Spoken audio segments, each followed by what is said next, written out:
വേണം വേണം വേണം. നിനക്ക് ഒറ്റയ്ക്ക് കിടക്കാനുള്ള പ്രായമായിട്ടില്ലടാ. എന്റെ ക്ലാസ്സിലെ ഫ്രണ്ട്സ് എല്ലാരും ഒറ്റയ്ക്ക് കിടക്കുന്നത്, എനിക്ക് ഒറ്റയ്ക്ക് കിടക്കണം. എടാ, ഒറ്റയ്ക്ക് കിടന്ന പ്രേതം ഭൂതം കോക്കാച്ചി എല്ലാം ഒന്നും പിടിക്കില്ലേ? അമ്മേ, ജീവനുള്ള മനുഷ്യന്മാരെ പേടിച്ചാൽ മതി. ജീവനില്ലാത്ത പ്രായത്തെയും കോക്കാച്ചിയും ഭൂതത്തെ ഒന്നും പേടിക്കേണ്ട കാര്യമില്ല. എന്താ അവിടെ ചേട്ടാ നോക്കിയേ, അവന് ഒറ്റയ്ക്ക് കിടക്കണം പോലും. അതിനെന്താ, കിടന്നോട്ടെ, ഇങ്ങനെയൊക്കെ തന്നെയല്ലേ പഠിക്കാൻ.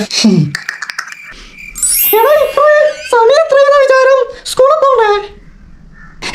ഈശ്വര, ഇവനിതെവിടെ പോയി? ചേട്ടാ ഒന്നിങ്ങ് വന്നേ, നമ്മുടെ മോനെ കാണാനില്ല. ഞാൻ എവിടെയും പോയിട്ടില്ല അമ്മേ.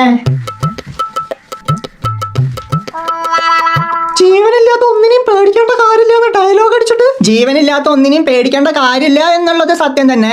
പക്ഷെ ജീവനില്ലാത്തത് ഇനി ശരിക്കും ഉണ്ടോന്ന് ആലോചിച്ചപ്പോ പേടി തോന്നി. അപ്പൊ ഒറ്റയ്ക്ക് കിടക്കേണ്ട പൂതി തീർന്നില്ലേ?